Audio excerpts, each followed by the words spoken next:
આપણે ત્યાં ગ્રામ્ય વિસ્તારોમાં પરંપરાગત વ્યવસાય ખેતીનો છે, જેનું અત્યંત મહત્ત્વ છે. ગામડાના ખેડૂતો અનાજ, કઠોળ, તેલીબિયાં, ફળ જેવા પરંપરાગત પાક લે છે, તો કેટલાક ખેડૂતો પ્રયોગો કરીને અન્ય ખેડૂતોને નવો રાહ ચીંધતા હોય છે.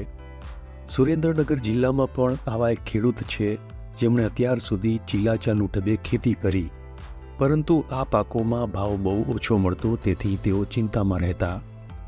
આખરે તેમણે ખેતીમાં નવો પ્રયોગ કરવાનું વિચાર્યું અને અંજીરની ખેતી શરૂ કરી.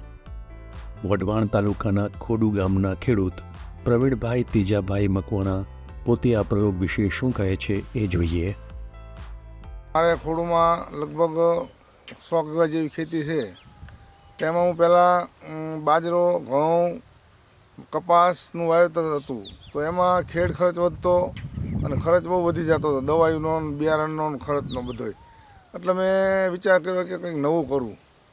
તો મને એવો વિચાર આવ્યો કે યુટ્યુબમાં જોતો તો રાજસ્થાન, પછી મહારાષ્ટ્ર, ત્યાંના ખેડૂતો અંજીર વાવતા. અંજીરના પાક મેં જોયા અહીંયાના અને સર્ચ કર્યું, જોયું, જાણ્યું, અને પછી મને એવો વિચાર આવ્યો કે હું પણ અંજીર વાવું.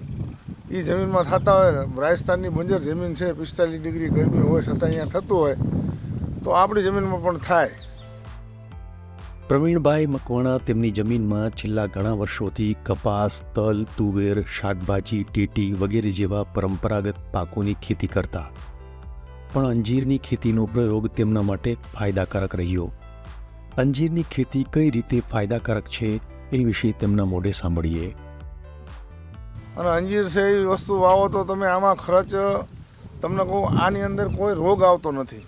આ ઝાડ એવું જંગલી ઝાડ છે, 35 વર્ષની ઉંમરનું ઝાડ છે, એટલે આને બહુ હાઈટે થવા દેવાની નથી. આપણે 7 થી 8 ફૂટ હાઈટ થવા દેવાની, તો ઉતારવામાં બધી રીતે મજા આવે અને કોઈ જાતનો રોગ આવતો નથી આમાં, બરાબર.